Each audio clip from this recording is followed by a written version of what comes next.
오세훈 서울시장은 국민의힘이 발표한 결의문에 대해 감사하게 생각한다고 했습니다. 앞서 국민의힘은 오늘 오후 의원총회를 열고 윤석열 전 대통령의 정치적 복귀를 요구하는 주장에 대해 반대한다는 취지의 결의문을 발표했습니다. 12.3 비상계엄 선포에 대해 다시 한번 사과하면서 당내 갈등을 증폭시키는 모든 행동과 발언도 중단하겠다고 했습니다. 윤 전 대통령과 우리 당과는 관련이 없다. 그리고 윤 대통령의 어떤 정치적인 복귀를 원하는 또는 요구하는 이런 주장에 대해서는 명확하게 우리가 반대한다. 오 시장은 그간 당 지도부를 향해 윤 전 대통령과 단절해야 한다는 입장을 여러 차례 밝혀왔습니다. 수도권에서는 도저히 선거를 치르기가 어려울 정도로 민심이 우리 당에는 적대적이었고 당 지도부의 노선 때문에 많은 국민들이 우리 당의 진로에 대해서 걱정하시고 그리고 지지를 철회하는 이런 일들이 생겨서 참으로 안타까웠습니다. 그러면서 오는 6월 지방선거를 언급했습니다. 결의문 채택으로 이어져서 참으로 감사하고 다행스러운 일입니다. 이제 비로소 저희 당 입장에서는 선거를 치를 수 있는 최소한의 발판이 마련된 셈입니다. 한편 오 시장은 어제가 마감이었던 국민의힘 지방선거 광역단체장 후보 신청을 하지 않았습니다. 일단 기존에 잡혀있던 일정을 예정대로 소화하면서 오늘 발표된 결의문이 어떻게 실천되는지 지켜보겠다는 계획입니다. 국민의힘은 제 살 길 찾기에만 급급합니다. 시장 선거는 나가면 떨어질 것 같으니 아예 판을 접어버린 오세훈. 책임감이라곤 눈을 씻고 찾아봐도 볼 수 없는 한심한 보수 진영의 민낯을 오늘 매불쇼에서 낱낱이 파헤쳤습니다. 자, 국민의힘이 하는 짓에 비해서는 높다 이렇게 말씀을 드렸는데 네. 어떤 짓들을 하는지 지금부터 좀 살펴보도록 하겠습니다. 장동혁은 비상식적이라는 평가를 많이들 합니다. 네. 하지만 한동훈은 상식적이라고 생각하는 분들이 많아 아직도. 이걸 깨는데 내 인생을 다 걸고 싶습니다. 아, 그래요? 저는 네. 그렇습니다. 네. 윤석열 정부 때 코스피 2,400, 이재명 정부 초기 코스피 지금 6,000 돌파했었습니다. 네. 지금 이제 전쟁 이슈 때문에 그렇죠. 지금 좀 상황이 안 좋지만 네. 그런데 국민의힘은 아직도 주가 부양을 할 수 있는 상법 개정안에 적극적으로 반대를 계속해서 해왔고 하고 있습니다. 이런 상황에서 한동훈은 대단히 한심한 소리, 대단히 비상식적인 소리를 부산에 가서 자신 있게 했거든요. 그 장면 전 국민에게 고발합니다. 만약에 윤석열 대통령이 계엄 안 하고 아직까지 정치하고 있었으면 역시 5천, 6천 찍었을 가능성이 대단히 높습니다. 그렇기 때문에 대단히 안타깝게 생각합니다. 아, 말이 돼? 저 어떻게 하면 좋아? 이거를 그 보수의 희망이라고 지금 보수 언론에서는 잡으려고 애를 쓰고 있다는 게 얼마나 답답한 노릇입니까? 그러니까요. 네. 나 정말 힘들어요 한동훈. 저게 상식적으로 보다니 국민의힘 쪽에서는 그죠? 와, 윤석열이 지금까지 계속 집권했더라도 5, 6천은 갔답니다. 이게 뭐 사실 국민의힘의 대결 구도가 윤 어게인데 윤 아바트의 대결 구도 아닙니까? 늘 말씀드리지만 저 사람은 윤석열이 달고 왔다 흘리고 간 사람. 들어갔다 흘리고 좋았다 이거. 달고 간 사람. 윤석열이 없었으면 한동훈은 존재하지 않는 존재하지 거예요. 않아요. 저는 제일 이상한 게 한동훈 따라다니는 분들 있잖아요. 멀쩡한 사람들이 한동훈 따라다니더라고요. 근데 저 이야기를 하는 거는 약간 배신자 프레임 살짝 걷어보려고 일부러 하나 툭 던지는 건가? 윤석열이 그렇죠. 얼마 남지 않은 이삭을 좀 주워볼 이삭 줍기를 하려고 하는 건데 사실 지지율 사실 뭐 갤럽 조사에서는 25%또 자동답 조사에서는 30%대 초반 굉장히 낮아진 상태인데 그거라도 지금 좀 가져가려고 하는 이삭 줍기의 어떤 그 멘트가 아니었나라는 생각이 드는데 사실 한동훈 대표가 이렇게 보면 오프라인에서는 팬덤이 좀 있어요. 그래서 굉장히 오프라인 그 여의도에서 제가 사무실이 있다 보니까 주변에 그 한동훈 팬덤이 굉장히 많은데 실제 조사를 하면 지지율이 별로 안 나옵니다. 그러니까 어디 가면 공연하고 뭐 이럴 때 굉장히 주변에 팬들은 많아 많은데 보이는데. 그게 단 것 같아요. 네, 실제 전국적인 지지율은 별로 없고. 그래요? 예. 그래서 근데 그게 이제 주인공 입장에서 한동훈 전 대표 입장에서는 약간 어떻게 보면 안 좋은 거죠. 거기에 취해서 조금 더 사실은 자기가 가진 역량보다 오버하는 경향성이 생길 수밖에 없거든요. 네. 그러니까 저는 약간은 본인 생각해도 약간 말이 안 된다고 생각할 것 같은데 저는 좀 과장된 얘기들을 좀 하는 것 같습니다. 그래서 지금 어찌됐든 이번 지방선거에 본인이 원대로 될 수만 있다면 국회 진입하고 싶을 거 아닙니까? 그래서 대구도 한번 기웃거려보고 부산도 한번 기웃거려보는 거 아니겠습니까? 나올 데가 없을 거예요. 이게 그러니까 본인은 이제 찾으러 다니는 거지. 아마 한동훈이 그 국민의힘 후보가 나오는 상황에서도 본인이 당선될 가능성이 있는 곳은 제가 봤을 때는 강남이라든가 에이. 또는 뭐 부산의 해운대 이런 굉장히 잘 사는 지역들 있잖아요. 그래서 이번에 가지 않았어요. 이런 곳에서 가능한데 대구에서는 쉽지 않을 겁니다. 그게 왜 그러냐면 우리 뭐 이택수 대표가 잘 알겠지만은 한동훈을 지지하는 사람들이 평소 여론조사에 잘 잡히지 않는 정치 혐오층들의 67대 여성들이에요. 그러다 보니까 이 사람들이 있는 데가 별로 없어요. 네. 굉장히 잘 사는 곳 이런 데만 있어요. 찾아보면 없을 거예요. 그런데 보궐선거 없잖아요. 있어요. 그래서 그 주진우 해운대 가 네. 부산시장 출마 선언을 했어요. 그럼 그 자리가 또 빈단 말이야. 그렇죠. 네. 그때 한동훈이가 한번 좀 해볼 수 있지 않을까 해서 기웃거린 것처럼 제 눈에는 보였는데 어떻게 보십니까? 아니 근데 지금 한동훈 전 대표 입장에서는 대구든 부산이든 어딘가에 한번 나가야겠다라고 해서 간을 보고 있는 거잖아요. 그러니까 그렇겠죠. 대구 가서 대구 기자들 만났을 때는 되게 대구에 출마할 것처럼 좀 흘려놓고 네. 또 부산 가가지고 또 부산의 기자들하고 인터뷰할 때는 굉장히 또 부산에 내가 좀 뜻이 있는 것처럼 이야기를 하고 이런 식으로 하는 건데 한동훈 전 대표 입장에서 좀 갈피해서 안 설 겁니다. 그러니까 기본적으로 본인이 수도권에서 승부 보진 않겠다라는 건 정리가 된 거예요. 그렇죠. 그러니까 내가 좀 쫄보라는 걸 일단 인정을 한 거고 그 다음에 이제 그럼 어쨌든 보수 파이가 많은 곳에 나가가지고 갈라 먹더라도 민주당을 이길 수 있는 지역구로 나가야겠다 싶은 건데 네. 아무래도 그러면 윤어게인과 관련해서 조금 더 배타적인 조금 더 비판적인 여론이 있는 부산이 조금 더 낫지 않을까라고 안테나를 세우고 있는 것 같기는 해요. 네. 근데 또 한동훈 전 대표 입장에서 쉽지가 않은 게 만약에 뭐 전재수 의원이 진짜 이제 부산시장 나와가지고 거기 재보궐 치러진다고 했을 때 국민의힘에서 장동혁 대표가 거기 공천 안 할 리가 없거든요. 무조건 어쨌든 한동훈은 죽이겠다라고 또 무조건 공천할 수가 있어요.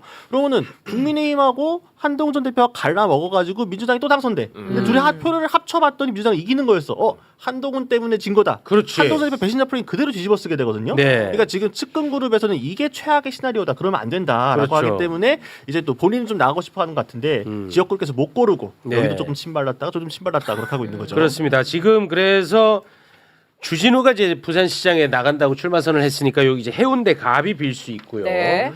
그리고 전재수 의원은 뭐 부산시장 이제 출마하는 거니까 부산 북구 갑이 또 빌 수가 있는데 부산 민심 한번 좀 살펴볼까요? 네, 부산 조사를 최근에 이제 KNN이 이제 조사를 했습니다. 그래프가 준비가 돼 있는데요. 지금 민주당에서는 전재수 전 장관에다가 이재성 후보가 있고요. 근데 이제 워낙 원사이드하게 지금 전재수 후보가 많이 앞서가고 있죠. 네, 좀 올려주세요. 네네. 그 그래프가 지금 이제 9번째 그래프인데요. 9페이지.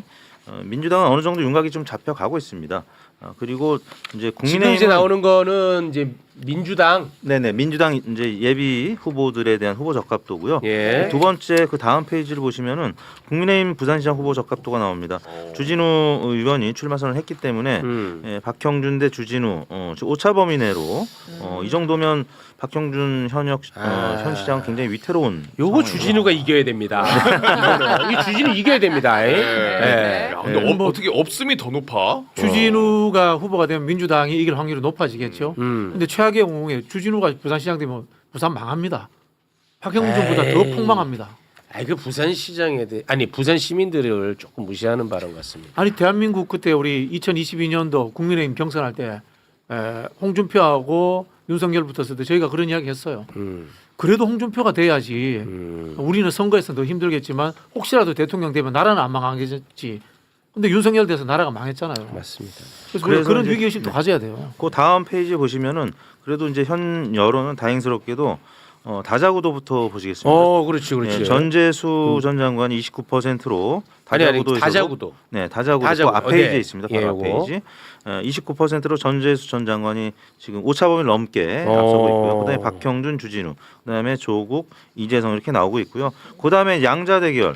생각보다는 격차가 컸습니다. 네, 40.2 대 26.7. 얼마나 다행입니까? 그러니까 최근 발표된 여론조사가 좀 팽팽했거나 오차범위 안팎이었는데 이번에는 오차범위를 많이 벗어나는 수준으로 전재수 후보가 박형준 현 시장을 크게 앞서는 것으로 아. 이 정도 되면은 그 다음에 이제 주진우 후보까지 보겠습니다. 전재수 네. 대 주진우. 주진우가 더 높게 나오는 거 아니야? 주진우가 더 높은데? 뭐야 이거? 어, 주진우 더 높아. 이거 알려드려. 이거 뭐야? 사실 박형준 시장 같은 경우는 엑스포 그때 유치 실패 때문에 좀 지지율이 많이 도정 평가에서 많이 떨어진 편이고요. 주진우 의원 같은 경우는 뭐 친윤 지지층이 좀 결집돼 있는 뭐 이런 후보기 때문에 네. 아마 기대하는 국민의힘 지지층이 좀 있는 것 같아요. 그래서 지금 이 정도 상황이면 주진우 후보도 국민의힘 경선을 통과할 가능성이 조심스럽게 점쳐지는 그런 부분인데 뭐 제가 하나만 좀 여쭤볼게요. 네네. 이제 주진우가 만약에 국민의힘 후보로 당선이 됩니다. 경선 네. 통과합니다. 그리고 이제 부산시장 치르겠죠. 네. 그럼 해운대 갑에 국민의힘이 또 공천할 거 아닙니까? 그렇겠죠. 누가 될지 모르겠지만 그리고 무소속 한동훈이 가. 네. 그렇게 표가 갈리면 민주당의 승리 가능성이 높아집니까? 높아지죠. 왜냐하면 지방선거는 줄투표거든요. 그렇기 네. 때문에 만약에 국민의힘하고 무소속으로 표가 보수가 분산이 되면은 예. 그러면 전재수 찍고 또 보궐선거에서 민주당 후보 찍고 물론 이제 민주당 후보로 좀 경쟁력 있고 유명한 분 셀럽이 좀 나가야 되겠죠. 영향력이 있는 전직 네. 의원이라든지 전직 장관이라든지 그런 분들이 나가면 충분히 저는 승산이 있다. 아, 그래요? 왜냐하면 지금 격차가 10%포인트가 넘어가 버렸잖아요. 네. 이 정도면 우리가 남이가 정서가 나중에 발휘가 된다고 해도 음. 부산시는 가져올 만하다. 그래요? 예, 그 잠시 후 소개해드릴 그 경남보다는 훨씬 낫다라는 겁니다. 경남은 워낙 박완수 지사가 그 도정 평가가 높기 때문에 지금 팽팽합니다.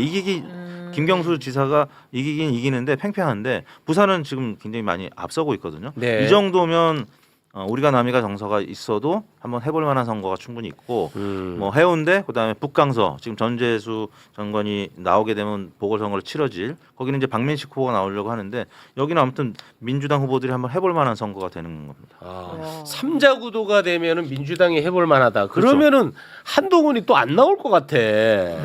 그렇죠. 좀 아. 오그라들 가능성이 있죠. 워낙 쫄보라. 딱 한동훈 딱 나와주고 민주당이 딱 당선되는 그림이면 이건 뭐 1타 3피입니다.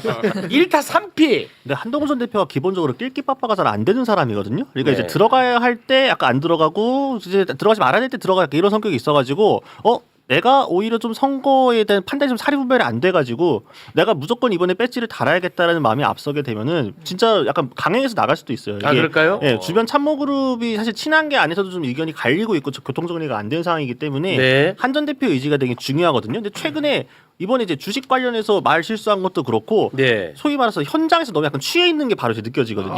네, 현장에서 이제 팬덤들이 둘러싸고 있게 되면 정치인이 객관적인 판단이 잘 안 되잖아요. 사실 네. 그 밖에 있는 사람들을 봐야 되는데 여기에 자꾸 매몰돼가지고 사실 지난번 전당대회도 굳이 나갈 필요도 나가가지고 꼬꾸라진 거기 때문에 이번에도 안 되는 지역구에 나 되나 하고 나가갔다가 좀 뭔가 그런 누가 어부지리가 될 가능성도 없지 않아 있다. 맞습니다. 그 괜히 그 취해 있는 거 그거 깨우지 마세요. 예.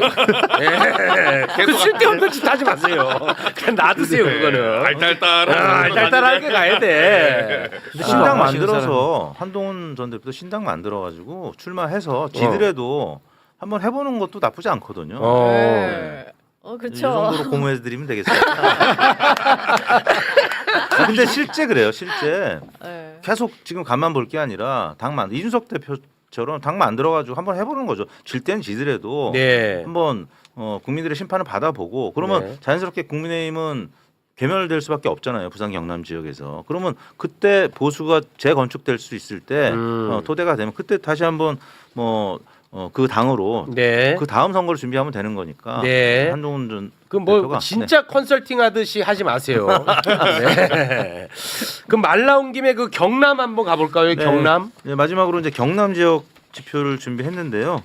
그 낙동강 벨트가 달아오른다. 그래서 김경수 출격이 야 요동치는 이거 너무 경남지다. 바쁩니다. 네, 오차범위 내긴 합니다만 와. 박완수 후보한테는 박빙으로 이기고 조혜진 후보한테는 많이 이깁니다. 근데 이제 박완수 후보가 될 가능성이 국민의힘은 높기 때문에 와. 그래서 현재로서는 부산에서 만약에 전재수 후보가 계속 리드를 해준다면 이게 또 옆에 전파가 되거든요. 그 민주당 우세 분위기가. 그래서 네. 지금 현재 이 분위기가 나쁘지 않습니다. 그래서 김경수 전 지사가 얼마 전에 이제 출마 선언을 공식적으로 했기 때문에 네. 본격적으로 캠페인을 하면 이쪽 지역도 부산에 이어서 좀 격차가 다시 벌어질 가능성도 있는데 네. 역시 이재명 대통령 지지율하고 민주당 지지율이 계속 지금처럼 강세를 유지해주고 네. 또 코스피가 조금 떨어졌습니다. 다시 회복 탄력성을 보여주면 좀 김경수 지사도 충분히 승산이 있다라고. 아, 우리 그 JYP님은 오늘부터 김경수 지사 미담을 좀 많이 말씀을 해주시면 좋을 것 같습니다. 일단 뭐 선거 분석을 좀 더 해드리자면요. 네. 부산은 특광역식이 있기 때문에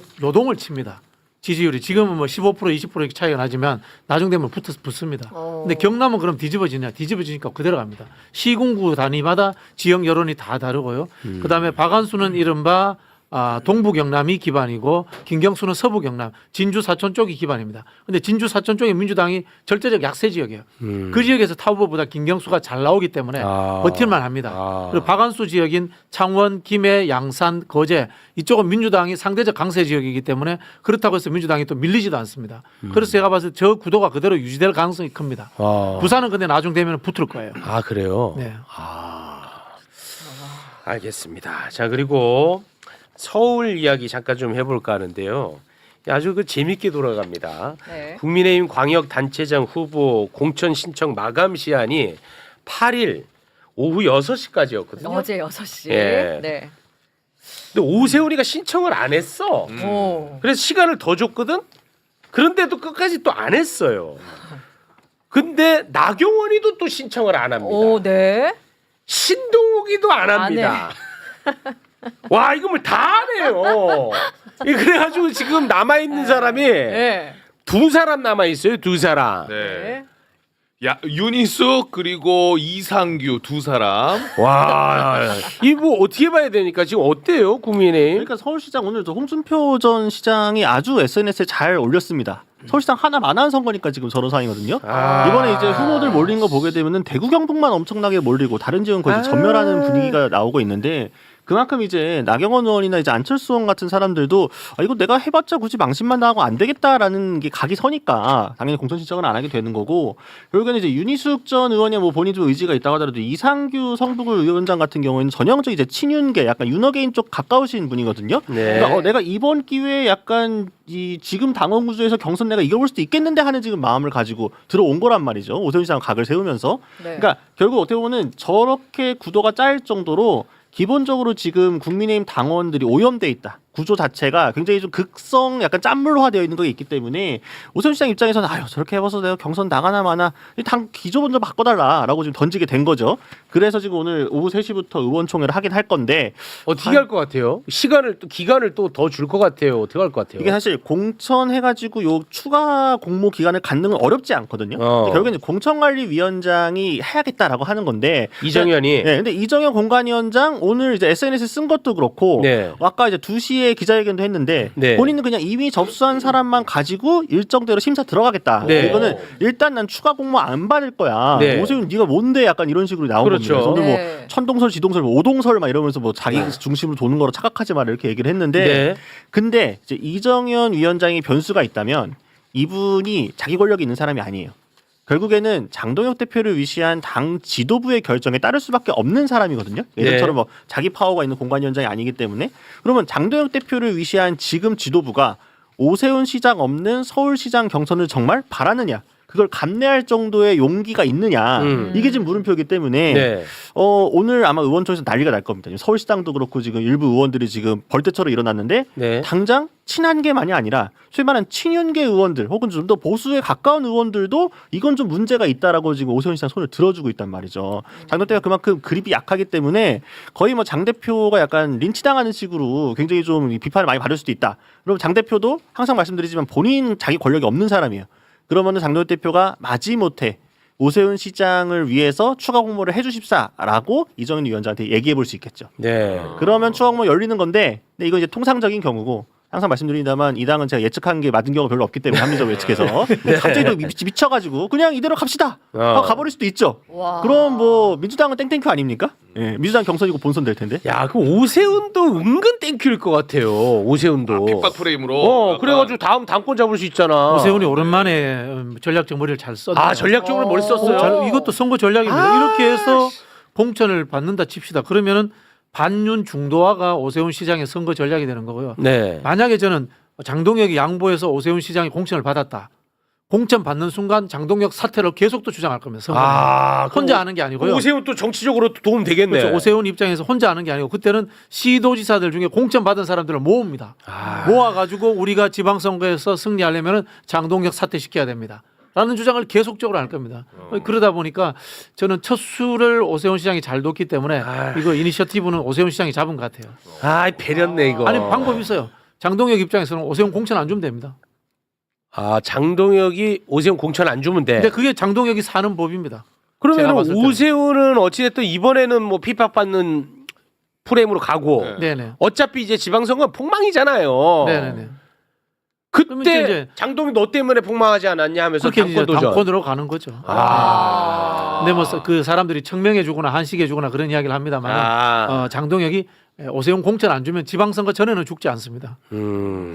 오세훈 시장은 어떻게든 땡큐죠. 뭐 공천을 안 주던 아니면 뭐 어떻게 싸우면서 가면서 아무튼 공천을 자기가 그 신청 안 해가지고 못 나가는 것 양쪽 다 땡큐인 거고요. 지금 이제 이런 판을 잘 읽는 광역단체장이 오세훈 시장 외에도 또 충남의 김태흠 지사거든요.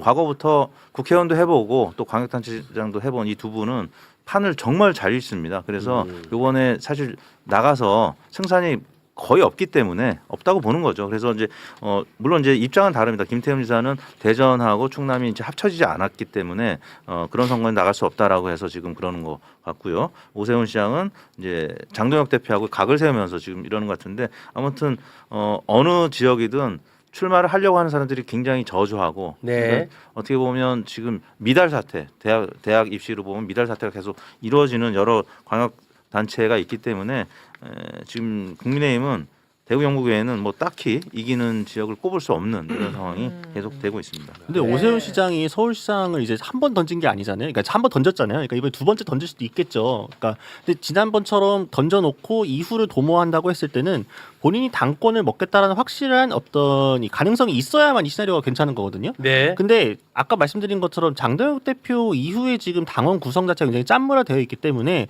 오세훈 시장 입장에서 그래 나한테 이번에 경선 기회도 안 줬어 등록 안 하고 그냥 어차피 지방선거 끝나고 나서 당권 관련 싸움이 있을 때 내가 당권을 가져가면서 이니셔티브를 줘야겠다라고 했는데 그 당원들이 장동혁 대표 재신임을 준다거나 그러면 이름과 얼굴은 바뀌었는데 그냥 또 윤어게인 비슷한 사람이 또 당대표를 한다.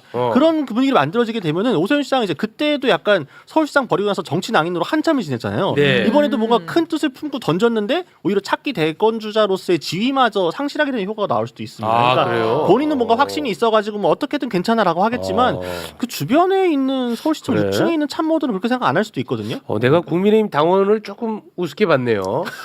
우리 기자님 굉장하신 이야기한 분들이네. 게 위험 요소인데 실제로 오세훈 시장은 본인에게 공천을 줄 거라고 믿고 있는 것 같아요. 참모들 이야기를 들어보면 그래요? 그래서 이게 반윤 중도화가 이 사람의 서울시장 본선 선거 전략인 거예요. 그렇겠네. 그렇지 않으면 이길 수 없다 본선에서도 그런 생각을 갖고 있는 것 같고요.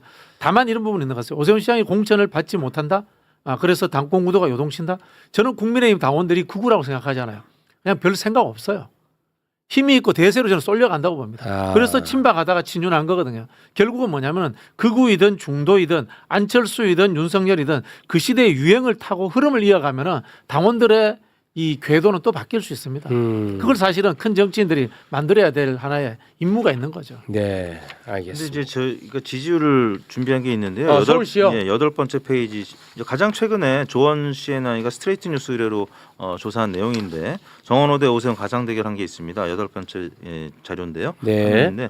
정원호 55.8, 오세훈 32.4 이렇게 차이가 좀 나네. 한 20% 이상, 20%포인트 이상 나기 때문에 네. 사실 지난 설 연휴 전후에는 약간 정원호 후보가 이기거나 아니면 뭐 일부 지상파 조사에서는 팽팽하게 나온 것들도 있었어요. 전화 면접은 이제 부동층이 많기 때문에 그래서 정원호 후보를 잘 모르는 분들이 설 연휴 전까지는 직함을 안 불러주면 그러니까 성동구청장이라는 직함을 안 불러주면 정원호를 잘 모르기 때문에 네. 지지율이 격차 크지 않은 조사들이 몇몇 있었습니다. 네. 그때만 해도 오세훈 시장이 좀 고민을 해볼 수밖에 없었는데 그 이후에 발표된 것들은 사실 원사이드하게 다 져요. 차이가 그렇기 때문에 크네. 네, 그러니까 어떻게든 명분을 만들어서 안 나가고 싶지 않나 이런 생각이 저는 이제 드는 거죠. 나왔다가 지면은 그렇죠. 큰일 나는 그러면 거죠. 사실 정치 생명이 다음 정치 플레이는 대권이란 말이에요. 네. 근데 만약에 다음에 나가서 지면 무조건 대권은 어려워지는 거죠. 네. 그래서 일단 당권으로 가고 뭐 의원 배치 한번 더 달고 네. 왜냐면 국회 경험이 그렇게 많지가 않습니다. 그래서 서울시장은 이제 오래 했는데 그래서 국회에서 국회 경험도 하고 다시 하고 이제 당을 잡고 보수를 재건하겠다 뭐 이런 입장인 것 같습니다. 그보다는 빨리 뭐 수사 받고 이제 재판 받고 예 배지 다는 게 아니라 수용 번호 달아야 되지 않나 하는 개인적으로는 뭐 그런 생각을 갖고 있는 사람입니다. 저는 네. 그럼 뭐 이상한 컨설팅 자꾸 중간중간에 넣어가지고 제 기분을 다 망치세요. 뭐. 예, 고맙습니다. 오세훈 서울시장 얘기할 겁니다. 와, 진짜 이런 주제만 좀 진정성 없는 말하니. 자, 지금 국민의힘이 오후 3시부터 의총을 하고 있는 것으로 알고 있는데 의총이 열린 이유가 어제가 이번 지방선거에 나가는 사람들이 이제 공천 후보 등록 마감하는 날이었습니다. 근데 서울시 기준으로 오세훈 서울시장이 후보 등록을 하지 않았습니다. 그러니까 당이 저륜하는 것이 우선이다라면서 후보 등록을 하지 않았어요. 이렇게 되면서 서울시장 후보로는 지금 3사람만 등록을 했던데, 자, 오세훈 시장의 생각을 한번 확인해 봤으면 좋겠어요. 오늘 의총 이후에 본인이 후보가 될 수도 있다라고 생각하는 것인지, 아니면 뭔가 당에 변화된 무언가가 감지되면 다시 등록을 할 수 있다라고 생각하는 것인지, 어제 후보 등록을 하지 않은 이유는 무엇일까? 요 얘기를 좀 해봤으면 좋겠는데요. 톤 좀 올려서 와주세요. 주면 저는 이제 결론적으로 그거 같아요. 공천 주면 좋고 아니면 나 당대표 나간다 뭐 이런 방식의 엄포인 것 같습니다. 당대표? 그러니까 왜냐하면 이제 만약에 자리를 못 받게 된다라고 하면, 공천을 못 받게 된다라고 하면 이제 장동혁 지도부와의 일대 결전을 통해서 지방선거 패배의 책임을 내가 나중에 굉장히 세게 물고 들어가겠다라고 지금 선언했다고 좀 보고요. 지금 장동혁 대표의 거취 문제를 오세훈 시장이 공식적으로 거론한 게 아마 벌써 한 2-3번 넘을 거예요. 예. 그러다 보니까 이미 장동혁 대표뿐만 아니라 장동혁 대표를 위시해서 지금 밑바닥 정치를 하고 있는, 제 추정입니다만은 고성국 씨 같은 분들, 이런 분들에게 경고를 알렸다고 저는 보고요. 앞으로 상황이 더 재밌어질 것 같기는 합니다. 왜냐하면 지방선거는 이런 방식으로 가게 되면 패색이 짙은 상황이다 보니까 차후에 청구서가 장동혁 지도부에 세게 들어갈 거예요. 그걸 노리고 있는 사람이 오세훈 시장뿐만 아니라 뭐 한동훈 전 대표 같은 이런 인물들이 모여가지고 국민의힘의 새로운 90점이 되기 위해 지금부터 이제 뭐랄까 복선을 좀 쌓고 있는 단계로 봐야 되겠죠. 그 말씀대로라면 굉장히 독특하네요. 지방선거를 앞두고 후보 등록을 안 하는 것으로 존재감을 지금 그런 거죠. 맞아요. 그렇죠. 예. 안 낼 결심이죠. 장동혁 지도부 입장에서 보면 깽판 칠 결심이죠.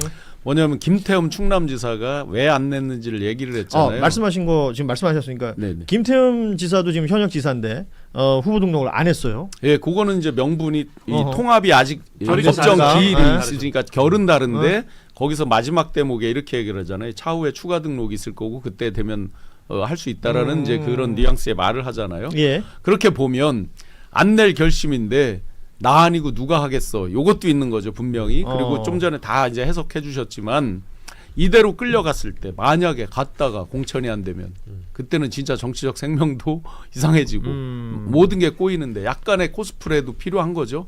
그러면 장동혁 지도부가 어려울 때 이제 딱 혜성같이 또 다시 등장할 수도 있고 여러 가지가 있는데 지금 시중에 이제 많이 나온 게 뭐 밭글로도 다녔고 실제로 현장에서도 많이 나오고 있는 얘기인데요. 장동혁 지도부가 설사 지더라도 어차피 이번 판은 다 졌다. 설사 지더라도 그 뒤에 당대표 또 도전하는 거 있어서 그래서 친윤 아주 강성 그 친윤 성향의 사람들을 많이 공천한다. 많이 도른 얘기예요. 현장에서도 많이 그렇게 접하고 있습니다. 그러니까 이번 지방선거에 대한 어떤 의욕보다는 그 이후에 있을 당권에 대한 욕구가 더 강하다. 네네. 지금 이렇게 얘기해 주셨는데 이정현 공관위원장 후보 없이 선거를 치르는 한이 있더라도 공천 기강은 반드시 세우겠다. 이건 또 무슨 얘기일까요? 그러니까 후보 없이 선거를 치른다라는 그렇죠. 말을. 후보가 없으면 선거를 못 치르죠. 뭘로 치를 거예요? 예. 뭐 가발로 치를 거예요? 뭘로 치를 거야? 후보가 없는데. 예. 특정 단어가 그거죠. 갑자기 생각났습니다. 그냥. 그러니까 머릿속에 계속 남아 있는 거죠. 네. 아니 그러니까 뭐 복장이 너무 강렬해서 야상. 그러니까 야상이 없어도 머리로 치르면 된다. 뭐 그렇게 말씀을 좀 아무튼 지금 국민의힘 상황 속에서 오세훈 시장의 행보에 대해서 홍준표 전 시장이 언급한 내용이 인상적인데 지난 2018년 지방선거도 약간 비슷한 상황이었지 않습니까? 그러니까 민주당이 절대적으로 강세였고 당시에 홍준표 대표, 김성태 원내대표 시절이었더라고요. 그러니까 오세훈 시장의 후보 그 출마를 여러 차례 설득을 하려고 했었는데 먹히지 않았다. 그때 뭐 이미 바른정당으로 옮겨 있었고 그랬던 상황을 복귀하면서 안 되는 선거에는 안 나가려고 하는 그 특징이 있는 오세훈이라는 평가. 그리고 여기에 뭐 나경원 의원이나 신동우 의원이나 안철수 의원 다 이번에 후보 등록을 안 했으니까요. 여기에 대해서 이렇게 되면 서울시장 선거 이미 끝난 거 아니냐라는 취지의 글을 남겼더라고요. 국민의힘은 서울시장이 누가 되건 우리가 나가봤자 안 된다라는 생각을 이미 하고 있는 것일까요? 그런 것 같습니다. 처음에는 그리 생각한 것 같아요. 서울이나 부산 둘 중에 하나만 이기면 된다라고 생각한 것 같은데 서울은 뭐 거의 이미 포기를 한 것 같고 그냥 나머지에서만 어떻게 좀 해보겠다라는 생각이 첫 번째. 그리고 두 번째는 지방선거 자체를 포기한다. 예, 지방선거 이기는 것도 좋지만 그거보다는 한동훈이나 뭐 그런 다른 당내 장동혁의 반대파들을 완전히 쳐내는 게 더 중요하다. 이렇게 판단을 하는 것 같습니다. 지금 다른 지역 중에 뭐 이렇게 후보가 2명, 3명 이렇게 모인 데가 거의 없어요. 지금 광역단체장으로 봤을 때는 강원이 지금 3사람, 그리고 우리 신용환 부위원장하고 관련 있는 충북은 김영환 현 지사, 그리고 윤곽근 그러니까 윤석열의 변호인, 그리고 윤희근 전 경찰청장, 그 이태원 참사 당시에 경찰청장이었죠. 그리고 조기령 전 충주시장 등이 충북지사직은 이제 후보 신청을 했고, 충남은 말씀하신 대로 김태흠 지사가 지금 공천 신청을 안 했고요. 추가 공모를 하면 나오겠다 이런 입장을 냈고, 일단은 주요하게 봐야 될 것은 대구 경북과 강남 쏠림 현상은 확실히 있습니다. 지금 강남 구청장 후보에 15명, 경북 포항시장 후보에는 11명, 자 대구시장 9명, 경북지사는 6명. 확실히 확 쏠려 있죠. 예. 저는 근데 강남이나 뭐 포항이나 대구나 경북이나 거기 사시는 우리 그 시민 여러분들, 유권자분들 정말 불쾌해야 된다고 생각해요. 그러니까 오죽 만만했으면 그 지역에 그냥 뭐 10대 명 몰리고 다른데 서울 같은 데는 안 될 것 같으니까 안 몰리고 뭡니까? 그러면 우리 그럼 내가 그냥 니네 허술한 사람들 나오기만 하면 찍어줘야 돼? 이런 불쾌감 가져야 됩니다. 그래서 이제는 그 지역에 사는 유권자분들 뭐 보수세 강하다고 하지만 좀 생각을 좀 달리 해야 돼요. 그래도 맨날 찍어주니까 저 난리를 피고 있는 거 아닙니까? 그러니까 막 여기 막대기만 꼽아도 돼. 이런 생각으로 무슨 지역을 발전시킵니까? 그러면 되게 불쾌해야 된다고 생각하고, 일단 그 오세훈 시장 같은 경우는 본인이 작년에 한 말과 올해 한 말이 달라요. 일단 이 사람은 뭐 기본적으로 시장 자질도 저는 없다고 생각해서 본인이 맞지 않는 옷을 그동안 너무 오랫동안 입었다고 생각이 드는데, 작년 같은 경우에도 오래되지도 않았습니다. 작년에 윤석열이 이제 헌재 판결 나오기 전에 우리 당은 윤석열이 어떠한 판결 나더라도 우리는 당은 윤석열과 함께해야 된다. 그렇게 주장했던 사람이에요. 근데 이제 와서 뭐 저륜 또 얘기하면서 당 기조 바꿔야 된다 얘기합니까? 작년에 기조로 가면은 지금 장동혁이 주장하는 바와 결을 같이 해야 돼요. 근데 일단 1년 만에 말을 바뀌었잖아요. 그 말은 뭐다? 지금 보니까 그 서울에 이쯤 되면 봄쯤 되면 이제 전세 대란, 월세 대란, 부동산 대란 날 거라고 아마 예측을 했었을 것 같아요. 그러다 보니까 그러면 만약 서울은 할만하겠네라고 생각했었을 텐데, 이재명 정부가 어쨌든 부동산을 잡겠다는 의지 때문에 그런 대란이 안 일어났습니다. 그러니까 이제 불리한 상황이 도출이 됐고, 민주당이 어떤 의원을 갖다 대도 어떤 후보를 갖다 대도 본인이 다 지는 거예요. 그러니까 그냥 이왕 지느니 그냥 내가 화끈하게 정체성이라도 좀 드러내야겠다라고 한 것 같고요. 두 번째는 이정현 지금 위원장이 현역들 나오지 마라 이런 식으로 얘기했어요. 그러면은 머리채 잡혀가지고 끌려 나오느니 그냥 내 발로 나오겠다라는 그런 것도 반영된 것 같아요. 오늘 머리카락 쪽으로 얘기를 많이 하시네요. 예. 우리 탈모인 녀석. 박영식 평론가 계시니까 현재 장동혁 대표의 심리는 뭡니까? 저는 직접 나서지 않겠습니다. 제가 바로 새로운 밀리터리 신상복을 구매했습니다. 바로 이정현이라는 밀리터리 룩입니다. 이정현 위원장이 대신해서 싸워주고 있습니다. 대단히 감사합니다. 왜냐하면 오세훈 시장의 입장이 나오고 이럴 때까지만 해도 장동혁 대표가 아무런 입장이 없었습니다. 그러니까 한 사흘 가까이 침묵이었거든요. 오늘 뭐 긴급의총 이후에 어떤 얘기가 나올지, 그리고 국민의힘은 이번 지방선거를 어떤 형태로 치르게 될지. 그나마 부산 같은 경우는 박형준 현 시장의 주진우 의원이 출마를 하겠다라고 얘기를 해서 이 부분은 조금 뭐 볼 필요가 있을 것 같습니다. 주진우 의원도 여론조사하면 본인이 생각했을 때 충분히 경쟁력이 있다라고 판단한 것 같은데요. 부산에 한동훈 전 대표가 나타났죠. 그러니까 전재수 의원의 지역구 쪽에 가서 보수 재건을 외쳤고요. 그리고 또 하나의 궤변이 하나 등장했는데. 아유. 윤석열 대통령이 계속 임기를 했었어도 코스피 6천은 갔을 것이다. 자, 6천이 6천. 여러분 마음껏 한번 얘기해 보시죠. 예. 6,000원? 6,000원. 예. 저는 지금 2천이 붕괴됐을 것 같아요. 윤석열이 계속 있으면. 예. 반도체 사이클이 오면서 그때 2천이었잖아요. 예. 뭐 3천은 조금 넘었을 수도 있겠죠. 근데 지금 이란에서 전쟁이 났잖아요. 그럼 저는 2천이 붕괴됐을 거라고 저는 보는데 한동훈 대표가 이런 말을 한 저희가 뭐냐. 처음에 반짝했다가 그 다음에 이제 지방 콘서트 도는데 그때부터 그냥 다 삭제됐습니다. 예.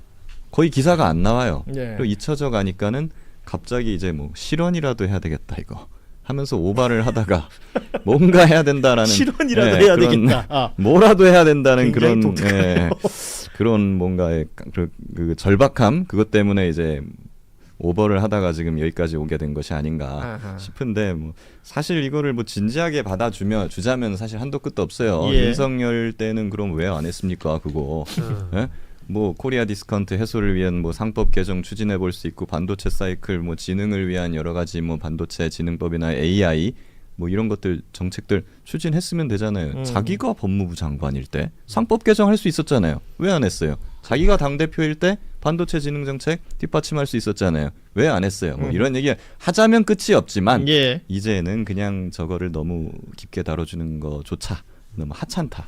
그런 생각이 듭니다. 정말 근데 이제 한동훈 전 대표는 일단 그 취하신 부분을 좀 덜어내야 될 것 같아요. 어느 현장에 가든 주변에 굉장히 많은 지지자분들이 애워싸고 계시잖아요. 근데 그게 뭐 동원이 됐든 아니든 간에 뭐 전 잘 모르겠어요. 근데 하도 한동훈의 이름을 연호하다 보니까 무슨 말을 하더라도 나는 괜찮을 거다. 심지어 뭐 이제 그 발언을 재설득하는 SNS 글을 또 올리셨다고 제가 들었습니다. 예. 그래서 이제 그런 걸 보면은 너무 이 자신의 그 어떤 봉에 취해 계신 것 같아요.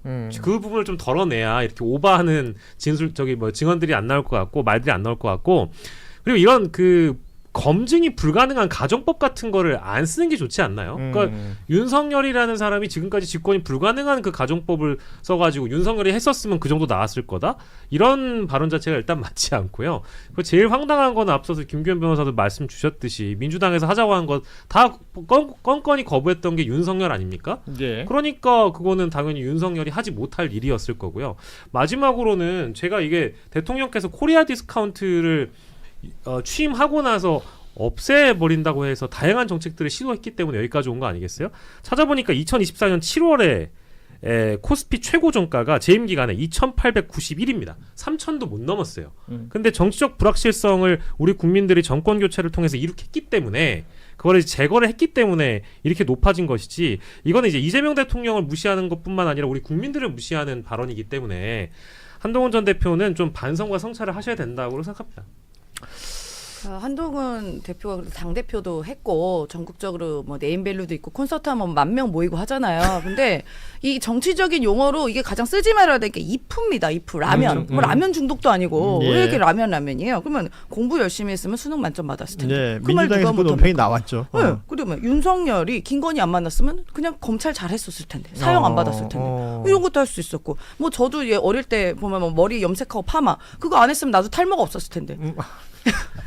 한동훈이 윤석열 안 누가 만났으면 또 이러지도 그렇지, 이러지도 않았을 오늘 거고. 굉장히 머리카락에 집중하시네요. 김건희가 욕심 안 했으면 주가 조작 안 했을 거고. 뭐 이게 라면은 다 누구나 할 수 있는 겁니다. 누구나 다. 그럼 이런 정치적 용어를 쓸 게 아니라 정확하게 이재명 정부가 뭐를 못했기 때문에 내가 이런 대안을 제시해서 나는 이런 정치를 보여주겠다라고 하는 게 낫지. 저는 한동훈 전 대표에게 어떠한 비전을 본 적이 한 번도 없어요.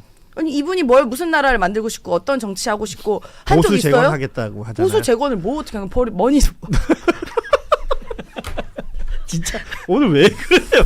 아 실제로 장예찬 여의도 연구원 부원장이 그 발언을 했더군요. 뭐라고요? 예, 보수 재건 말고 모발 재건부터 하라고. 이거는 방송에 나와서 한 얘기라서 제가 전하는 겁니다. 예. 라고 장예찬 씨가 얘기했군요. 네. 아니, 몰랐지만. 자꾸 우리 임세훈 부대변인이 모발에 집중하는 것 같아서. 제가 탈모인이에요. 제가 탈모인이라서 제가 탈모약을 먹고 있기 때문에 좀 예민합니다. 예, 알겠습니다. 자,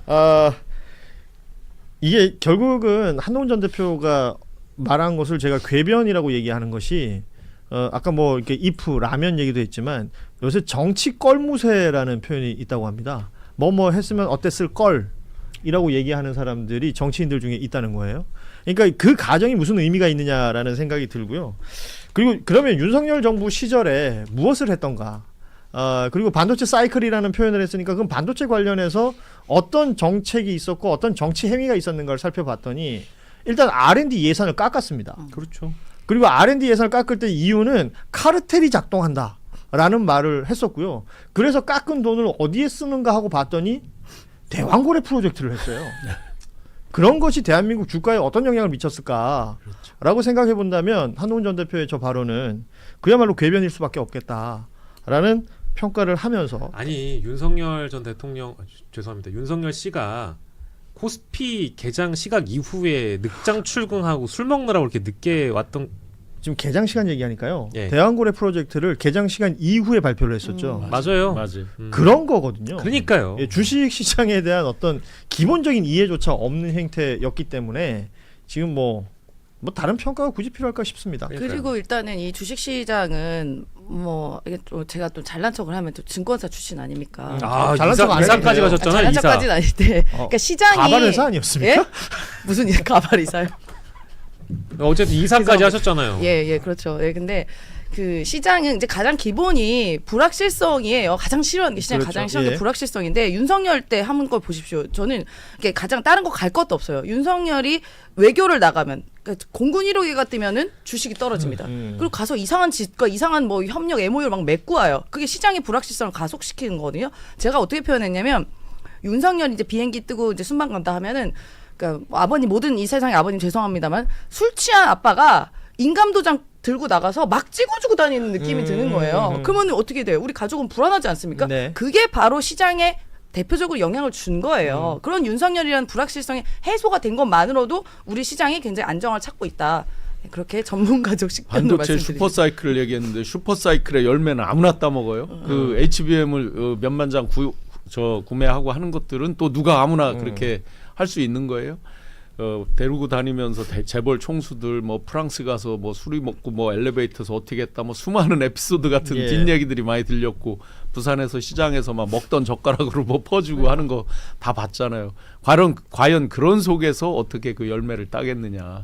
반도체 슈퍼사이클이 왔으면 저기도 저 카르텔이 있다 이래가지고 때려잡지는 않았으면 다행입니다.